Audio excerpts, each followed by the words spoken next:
Amazing viewers, before we go into this riveting narrative, drop your location in the comments below. We love connecting with you all around the world. Also, if this is your first time here, press the subscribe button and join our incredible journey. Let's hit 10,000 subscribers this month together. Your support means everything. The Midnight Visitor. The automatic doors of St. Luke's Memorial Hospital slid open with a soft hiss, letting in a gust of damp night air. It carried the scent of rain-soaked pavement, and something else, something heavier. The kind of scent that clung to fear. Nurse Olivia Matthews glanced up from the reception desk, her fingers momentarily frozen over the keyboard. It was past midnight, and the ER lobby was mostly quiet, save for a security guard flipping through an old magazine near the entrance. At first, Olivia assumed the figure by the door was just another late-night visitor, maybe someone looking for directions or waiting for a relative. Then she saw the child. A girl, no older than 12, stood just inside the threshold, dripping water onto the tile floor. Her thin frame was swallowed by an oversized hoodie, the fabric clinging to her as though she had run through the rain. But what made Olivia's heart clench wasn't the way she stood, shivering under the harsh fluorescent lights. It was what she held against her chest. A baby. The receptionist, Nancy, straightened in her chair, her voice gentle but uncertain. "Sweetheart, are you lost?" The girl's arms tightened around the bundle she carried, her body hunched protectively over it. She shook her head. Strands of wet hair stuck to her cheeks, streaked with dirt, and something darker. Something Olivia suspected was dried blood. She stood and took a step forward. "Is that a baby you're holding?" The girl's gaze darted around the room, eyes wide with something between terror and exhaustion. Her lips trembled as she tried to form words, but her voice barely made it past her throat. Instead, she simply whispered, "Please, help him." That was all it took. Olivia rushed forward, her hands careful but firm as she reached for the tiny bundle. The girl hesitated for half a second before letting go, her fingers lingering as if afraid the baby might disappear. As Olivia pulled back the tattered blanket, a sharp gasp escaped her lips. The infant was tiny, his skin an unnatural shade of pale. His breaths came in short, erratic gasps, his tiny fists clenched tightly against his fragile chest. Olivia pressed her fingers against his neck, feeling for a pulse. Weak, but present. "Get Dr. Patel," she called over her shoulder, her voice sharper than she intended. "Now." A nurse sprinted toward the hallway, disappearing through the emergency ward doors. Olivia turned her attention back to the girl. The child's hands were still trembling, her fingers gripping the edges of her soaked hoodie, as if trying to disappear inside it. "What's your name, sweetie?" Olivia asked, trying to keep her voice steady. The girl swallowed hard. Her eyes darted to the exit, her feet shifting as if she were preparing to bolt. Then she spoke, her voice no louder than a breath. "Emma." "Okay, Emma. You did the right thing bringing him here.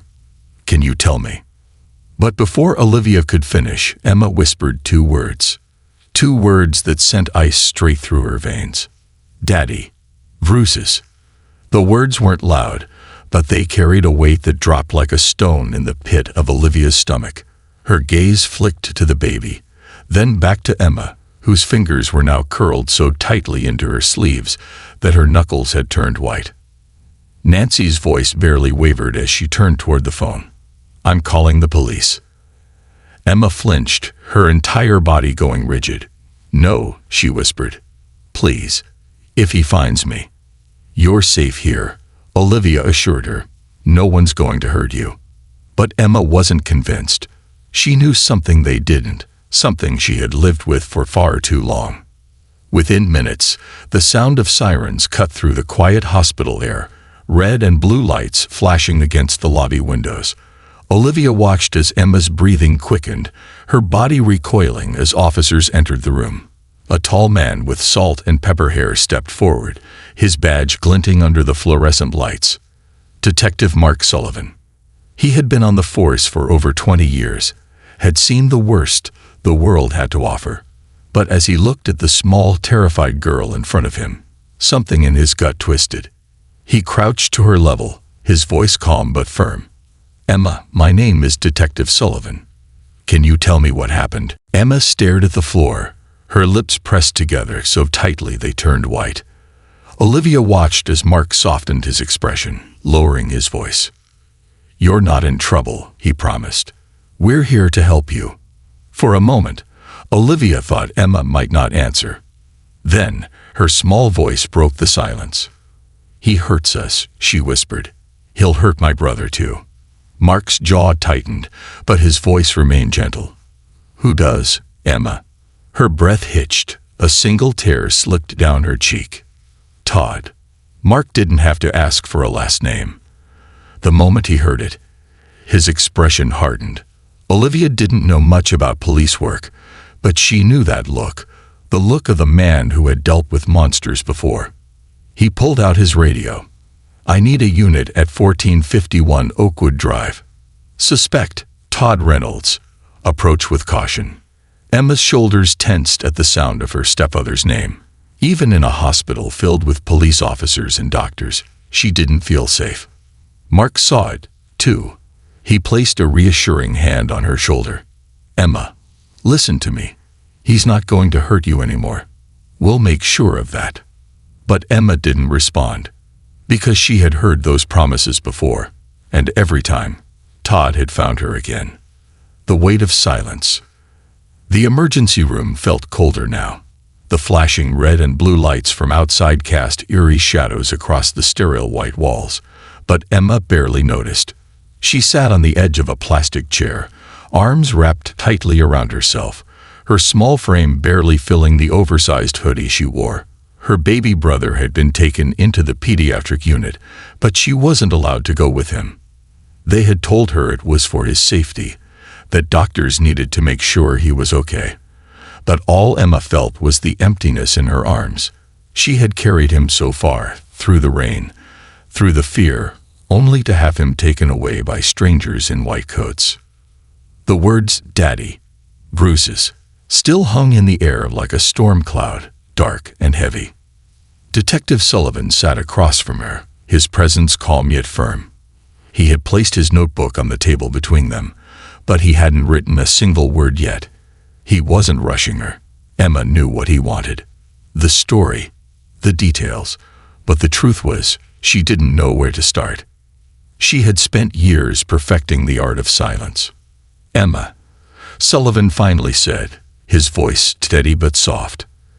"Can you tell me about tonight? About what made you come here?"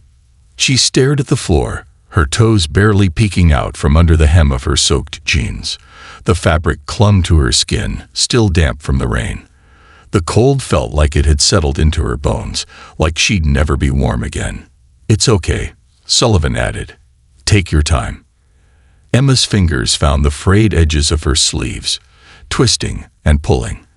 A habit, something to keep her hands busy so she didn't have to think about the words forming in her throat. "I heard him crying," she whispered.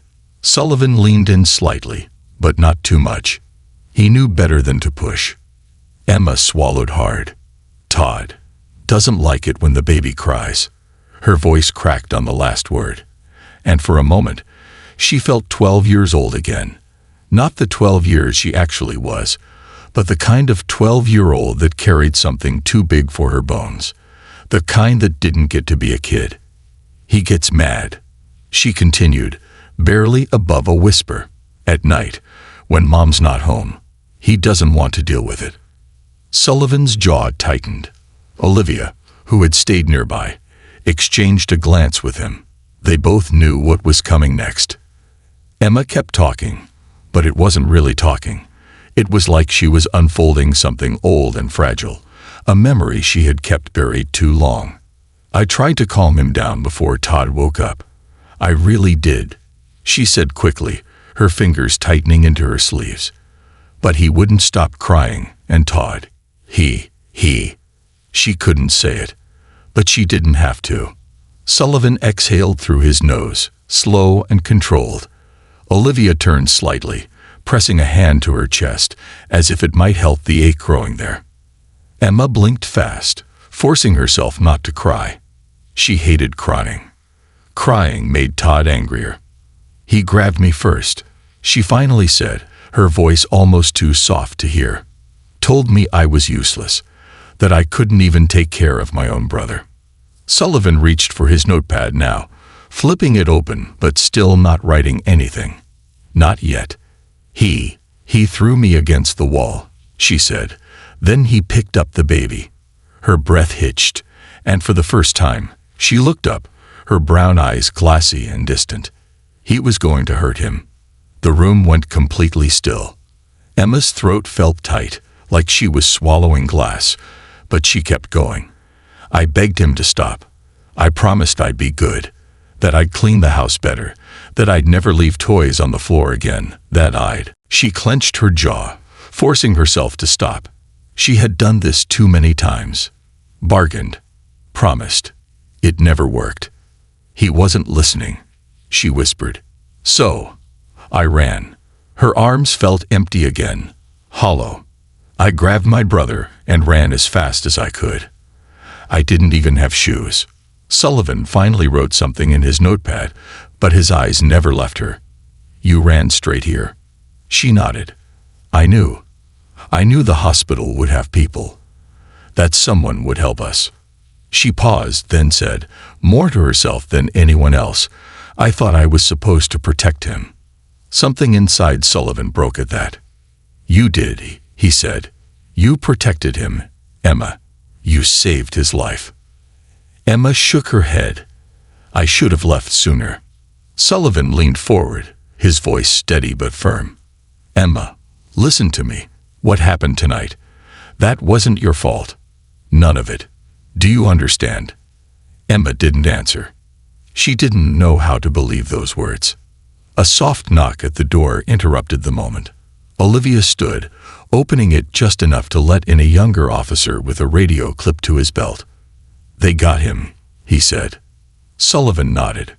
"Todd Reynolds." The officer's jaw tightened. "Yeah, he was trying to leave the house when we got there. He put up a fight, but we got him in cuffs." Emma flinched at the word cuffs. A deep part of her still expected Todd to come through that door, to tell her how stupid she was, how much trouble she was in. "He can't hurt you anymore," Sullivan assured her, as if reading her mind. "Not now. Not ever." But Emma had heard those words before. Todd had always found a way back. She hugged her arms tighter around herself. "You don't understand," she whispered. "He always gets out." The room fell into a heavy silence. Sullivan exchanged a look with Olivia. They both knew the truth.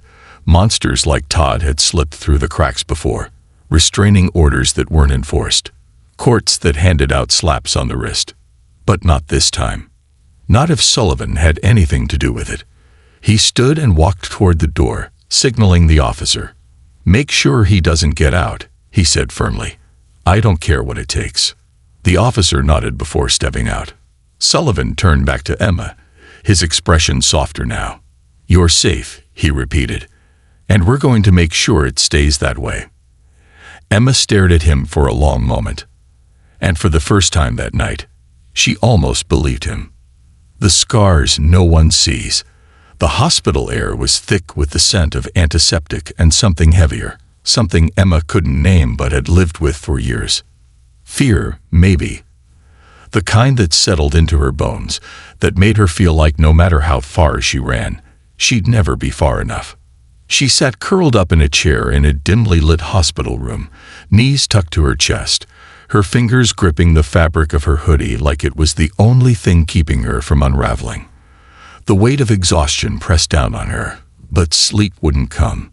It never did when she felt like this, like Todd could walk through the door at any moment. Except this time, he wouldn't. Would he? Detective Sullivan had told her they had him, that he was in cuffs, that he couldn't hurt her or the baby anymore. But Emma had heard those words before. They meant nothing. Promises always broke. The only thing that kept her from running again was the small crib against the wall, where her baby brother lay sleeping under a warm heat lamp. His tiny chest rose and fell, his little hands twitching as he dreamed. Of what? Emma didn't know. Maybe nothing. Maybe safety. Maybe a life where Todd had never existed. She wished she could dream of that too. A soft knock at the door made her flinch. Her body tensed automatically, muscles coiled tight like a spring. "It's just me," a familiar voice said. Nurse Olivia stepped inside, holding a tray with a steaming cup of tea and a plate of toast. She moved carefully, like she knew sudden movements might make Emma bolt. "I thought you might be hungry," Olivia said, setting the tray on the small table beside the hospital bed. Emma didn't answer. She wasn't sure she could eat without throwing up. Olivia didn't push. She just sat down in the chair next to Emma's and waited, hands folded in her lap, her presence quiet but steady.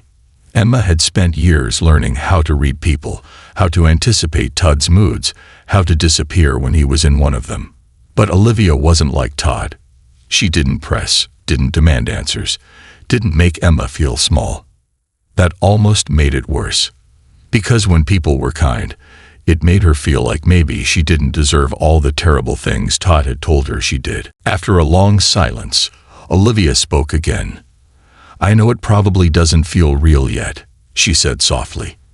"But you're safe here." Emma let out a slow breath. "That's what everyone keeps saying." Olivia studied her for a moment. "But you don't believe it." Emma's fingers curled into the sleeves of her hoodie. "Todd always finds a way. He knows how to make people believe him." Her voice felt small, like a whisper caught in a storm. "I tried to tell before," she admitted, the words feeling foreign in her mouth. "Once. A long time ago." Olivia didn't speak, just nodded gently, letting her continue. "I told a teacher at school. She called someone, I think. I don't know. But Todd, he found out." Her stomach twisted at the memory. The way his voice had turned quiet, too quiet, right before the storm. "He made sure I never told again." Her hands clenched into fists in her lap, her nails digging into her palms. Olivia reached out carefully, but stopped just short of touching her. "He's not going to hurt you again, Emma." Emma let out a breath, shaking her head. "That's what they said last time too." Before Olivia could respond, the door opened again, and Detective Sullivan stepped in. He looked tired, like he'd been awake for days. Maybe he had. He held a small notepad in one hand and a cup of coffee in the other. He glanced at Olivia, then at Emma, his expression softening just a fraction. "Hey, kiddo," he said. "How you holding up?" Emma didn't answer right away. She wasn't sure how to. Sullivan sighed and pulled up a chair. "I need to ask you a few more questions," he said. "I know it's late, and I know you're tired, but it's important." Emma nodded, staring at the floor. "Your stepfather," Sullivan said carefully. "You said his name was Todd Reynolds." Emma nodded again. Sullivan flipped through his notepad. "You ever see him hurt your mom?" Emma swallowed hard.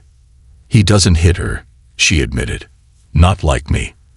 But he makes her feel small. He yells. He tells her she's stupid, that she'd be nothing without him." Sullivan's expression darkened. "Does she ever try to stop him?" Emma let out a small, bitter laugh. "She doesn't even try to stop herself." A long silence stretched between them. Then, finally, Sullivan leaned forward. "Emma," he said, his voice gentler now. "I need to know. Has Todd ever hurt the baby before?" Emma's hands tightened in her lap. "He was going to," she whispered. Sullivan exchanged a glance with Olivia, and Emma knew what they were thinking. That this had been close. Too close. "Emma, I need you to be really honest with me," Sullivan said. "Has Todd ever done anything else to you? Worse than hitting?" The question hung in the air like a lead weight. Emma's stomach twisted violently, and she squeezed her eyes shut. "He said he would," she admitted, her voice barely audible. "That one day, when I got older, he would." Sullivan let out a slow breath through his nose, his grip on the coffee cup tightening just slightly. "Okay," he said finally. "Okay." He didn't ask any more questions after that. He just nodded, closed his notepad, and stood. "I need to step out and make a few calls," he said to Olivia, his tone unreadable. "Can you stay with her?" Olivia nodded. Emma didn't move as Sullivan walked out. She didn't have to ask what those calls were about. She knew. She knew Todd wasn't coming back this time. And yet, the fear still sat heavy in her chest, like a stone she'd carried for so long she didn't know how to put it down. She glanced at Olivia, whose kind eyes met hers with something Emma wasn't used to seeing. Not pity. Not frustration. Just understanding. "Do you want to go see your brother?" Olivia asked softly. Emma hesitated, then nodded. Olivia stood and held out a hand. Emma didn't take it, but she followed her out into the hallway. And for the first time in a long, long time, she let herself hope. The walls began to crack. The hallway leading to the pediatric unit was quiet except for the rhythmic beep of heart monitors and the occasional murmur of hushed conversations behind closed doors. The soft glow of fluorescent lights overhead made everything feel sterile, almost unreal, like Emma had stepped into a different world, one where people spoke in calm voices and didn't slam doors when they were angry. She walked beside Nurse Olivia, her footsteps light against the tiled floor, as if she was afraid to make too much noise. Even now, after everything, she still found herself instinctively shrinking, making herself small, invisible. But the hospital walls didn't know her like Todd did. They didn't tell her she was stupid. They didn't tell her she was worthless. They didn't remind her that no matter how far she ran, he would always find her. She tightened the sleeves of her hoodie around her fists, trying to push those thoughts away. Todd wasn't here. He was sitting in a jail cell somewhere, probably angry, probably already coming up with ways to talk himself out of trouble. But he wasn't here. Not with her. Not with the baby. As they reached the last door at the end of the hallway, Olivia turned to her with a small smile. "He's just inside," she said. "Are you ready?" Emma nodded, though she wasn't sure she really was. Olivia pushed open the door, and the warmth of the room wrapped around Emma like a quiet embrace. It was dimly lit, a soft lamp casting a golden hue over the crib in the corner. Machines beeped softly, but the sound wasn't sharp or alarming. It was steady, almost comforting. And there, swaddled in a clean white blanket, was her baby brother. Emma let out a breath she hadn't realized she was holding. He was okay. His tiny chest rose and fell, his little fists curled against his body. The bruises that had once stood out on his fragile skin were already beginning to fade under the careful care of the doctors. For the first time in what felt like forever, Emma felt something she hadn't allowed herself to feel in a long time. Relief. She moved closer, her hand hovering over the crib before finally resting on the blanket. "Hey, little guy," she whispered. He stirred slightly, his lips parting in a sleepy breath. Tears burned at the back of her eyes, but she forced them down. She had to be strong. She always had to be strong. Olivia stepped back, giving her space. "He's been doing well," she said gently. "The doctors say he's a fighter." Emma let out a soft, shaky laugh. "Yeah, he has to be."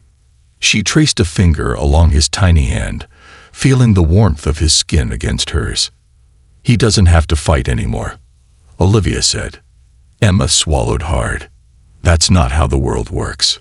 She expected Olivia to argue, to tell her everything was going to be okay, that she was safe now, that Todd would never hurt them again. But Olivia just watched her, eyes filled with quiet understanding. "No, it's not," she admitted. "But sometimes, the fight changes." Emma furrowed her brows. "What do you mean?" Olivia pulled up a chair, sitting across from her. "You've spent so much of your life fighting just to survive. And I know it probably feels like that's never going to change. But maybe now, the fight isn't just about surviving. Maybe now, it's about healing." Emma stared at her, unsure what to say. Healing. She didn't even know what that meant.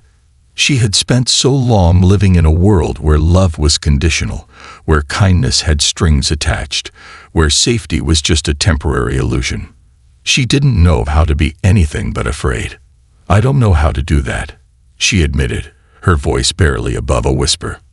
Olivia smiled softly. "You don't have to know right now. One step at a time."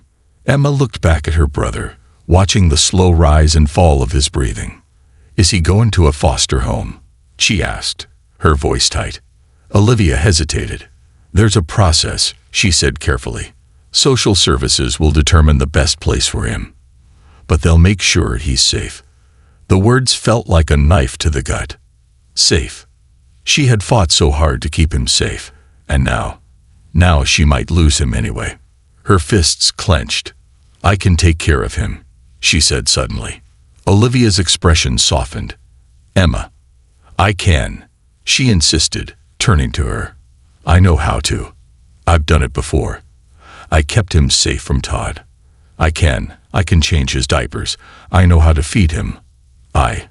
Her voice broke, and suddenly the weight of everything came crashing down. The fear, the exhaustion, the helplessness. She wasn't in control anymore. She didn't get to decide what happened next. Tears slipped down her cheeks before she could stop them. Olivia reached forward, taking her hand gently. "Emma, listen to me. This isn't your responsibility." Emma shook her head. "But it is. It has been since the day he was born." She wiped at her face angrily, hating the weakness in her voice. "I just don't want him to end up somewhere bad," she whispered. Olivia squeezed her hand. "That won't happen.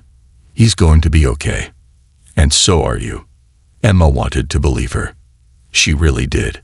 But believing in happy endings had never done her any good before. A knock at the door made both of them turn. Detective Sullivan stepped inside, his face unreadable. "We need to talk," he said. Emma's stomach twisted. "About Todd?" Sullivan nodded. "And about what happens next?" She felt herself tense. What happens next? The words felt too big. She looked down at her brother one last time, memorizing the slow, peaceful rise and fall of his breathing. Then she turned back to Sullivan and nodded. "Okay." Because ready or not, her fight wasn't over yet. The road to tomorrow. Emma sat in the small conference room, her fingers gripping the edge of her sleeves, twisting them over and over. The walls were too white, too clean, and the air smelled like stale coffee and paper. A clock ticked somewhere above her, each second stretching like an eternity. Across the table, Detective Sullivan sat with his notepad closed, his expression unreadable. Next to him, a woman in a neatly pressed suit, her dark hair pulled back into a tight bun, held a folder with Emma's name on it. Social services. Emma's stomach churned. She had spent the last 12 years learning what words meant before people even spoke them.